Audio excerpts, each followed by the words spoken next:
बड़े पैमाने पर जो माइक उतरे हैं धर्मस्थलों से, उसकी सर्वत्र सराहना हुई है।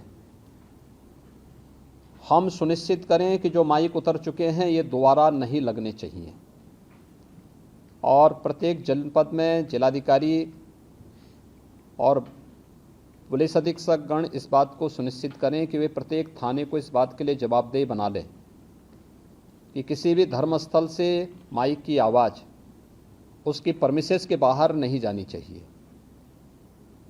ये हम सुनिश्चित करें। दूसरा, हमें अपील जारी कर सकते हैं कि जो ये माइक उतरे हैं, अगर इसको हम विद्यालयों में मॉर्निंग असेंबली के लिए उपलब्ध करवा सकें, अच्छा काम होगा। स्कूल में इसका बेहतर उपयोग हो सकता है, या उन्हें लेकर के पब्लिक एड्रेस सिस्टम के रूप में जागरूकता के लिए भी अगर उसका उपयोग करना चाहेंगे तो उसके बारे में भी तय कर लें। स्कूलों को उपलब्ध करवा देंगे तो अच्छा होगा। स्कूलों में जहाँ पर बच्चों की संख्या ज़्यादा है वहाँ पर इसका बेहतर उपयोग हो सकता है, ये हम देखेंगे। लेकिन दोबारा नहीं लगने चाहिए। अगर दोबारा कहीं भी किसी भी धर्मस्थल से आवाज़ उसके परमिसेस के बाहर निकले तो संबंधित थानाध्यक्ष को, सर्किल के डिप्टी एसपी को और जिस तहसील के अंदर आते हों वहाँ के जो सिटी मजिस्ट्रेट होंगे, सिटी है तो सिटी मजिस्ट्रेट को या फिर वहाँ के उप जिलाधिकारी को इसके प्रति हम जवाबदेह बनाएंगे और इसकी मॉनिटरिंग वरिष्ठ पुलिस अधीक्षक को और जिलाधिकारी को अपने अपने जनपदों में नियमित रूप से करना होगा।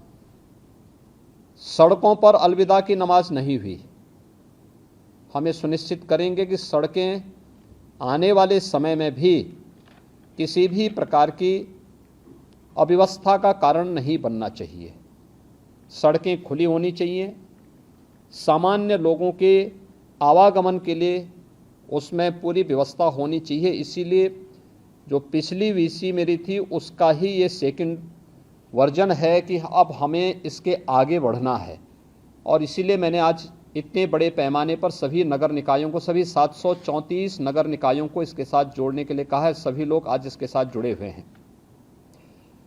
इसमें कुछ महत्वपूर्ण, ये जो सफलतापूर्वक कार्य हुए हैं इसके लिए मैं अभिनंदन करता हूं। आप में से सभी अधिकारियों ने अपने स्तर पर मेहनत की और उसके परिणाम भी हमारे पास आए हैं इसके लिए।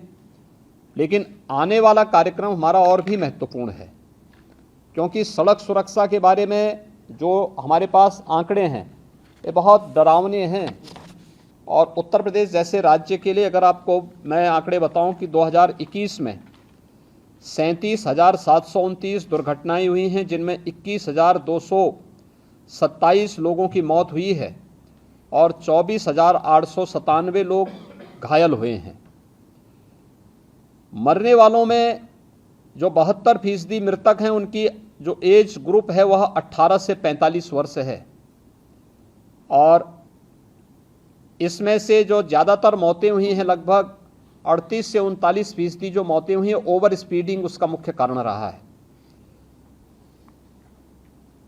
मुझे लगता है कि हमें ये हम सब के लिए चिंता का विषय होना चाहिए। कोरोना इस सदी की सबसे बड़ी महामारी है और सबसे बड़ी महामारी के दौरान उत्तर प्रदेश ने कंट्रोल किया, उसको पूरी तरह नियंत्रित करने में सफलता प्राप्त की। आदरणीय प्रधानमंत्री जी का मार्गदर्शन और नेतृत्व था और हम लोगों ने कैसे उसको कंट्रोल किया। 2 वर्ष में यूपी के अंदर कुल मौत के आंकड़े जो आए हैं वह 23,500 है। यानी अगर मैं एग्जैक्ट आंकड़े आपको दूं तो 23,514 मौत के आंकड़े आज सुबह तक के हैं। ये 2 वर्ष के हैं। कोरोना महामारी से लोग बच रहे हैं लेकिन एक्सीडेंट में मौत हो रही है।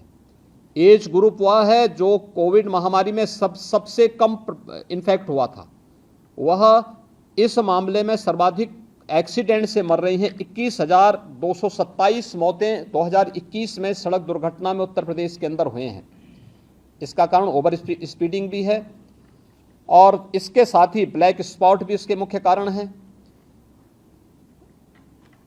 डग्गा मार जो बसेज हैं वह भी उसके कारण हैं।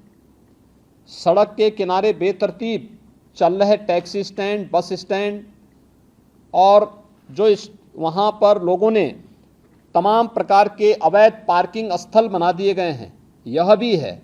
और शहरी क्षेत्रों में या नगरीय क्षेत्रों में या सड़क के किनारे जो बस्तियां हैं वहां पर अतिक्रमण भी इसका कारण है। इसलिए संयुक्त रूप से इस पूरे कार्यक्रम को केवल परिवहन विभाग का कार्यक्रम नहीं है, हमने इसलिए गृह विभाग को इसकी ओवरऑल मॉनिटरिंग करने की जिम्मेदारी दी है। गृह विभाग पीए सिस्टम के साथ साथ ट्रैफिक पुलिस को भी ठीक करेगा। ट्रैफिक पुलिस के साथ ही हमारे यहाँ अगर कोई अवैध रूप से वाहन सड़क के किनारे खड़ा कर रहा है किया है तो वहाँ पे क्रेन जाकर के उस वाहन को सीज करने और उसके खिलाफ कार्रवाई करने के लिए भी हम लोग सेकंड उसमें आगे कार्रवाई आगे बढ़ाएंगे। परिवहन विभाग की जिम्मेदारी इसमें बहुत महत्वपूर्ण हो जाती है। आपने भी गाजियाबाद की दुखद घटना देखी होगी जिसमें स्कूली बस से एक बच्चे का सिर बाहर होने के बाद 11 वर्ष के उस बच्चे की दुखद मृत्यु होती है। दुखद मृत्यु के बाद जब बस का फिटनेस के कागज मांगेगा तो उसकी फिटनेस ही नहीं थी। ये परिवहन विभाग की पहले प्राथमिक जिम्मेदारी थी कि हर एक बसेज का स्कूल कॉलेजेस खुलने के पहले हम सुनिश्चित करें कि उनके पास अपने वाहनों की फिटनेस सुनिश्चित हो। लापरवाही हुई, उसमें जवाबदेही भी तय की गई। परिवहन विभाग को इस बात को सुनिश्चित करना होगा कि सभी प्रकार के बसेज का, ये स्कूली बसेज हों, प्राइवेट में कॉन्ट्रैक्ट कैरिज में चलने वाली बसेज हों या फिर परिवहन विभाग के साथ संबद्ध बसेज हों या फिर उत्तर प्रदेश परिवहन निगम के द्वारा संचालित वाहन हों या ट्रक हों, 4 व्हीलर हों, 2 व्हीलर हों, इनको नियमित रूप से इनकी चेकिंग करना और ट्रैफिक के नियमों का पालन करवाने की व्यवस्था इनसे सुनिश्चित करना, यह परिवहन विभाग सुनिश्चित करें। उनकी जो फील्ड में तैनात जो भी उनके अधिकारीगण हैं वे इसको सुनिश्चित करवाएं। पुलिस की मदद भी लें, ट्रैफिक पुलिस की मदद भी करें। ओवरलोडिंग को रोकना, सड़क के किनारे कोई ट्रक कोई बस अवैध रूप से पार्किंग न करें और सभी जिलाधिकारी और पुलिस अधीक्षक इस बात को सुनिश्चित कर लें।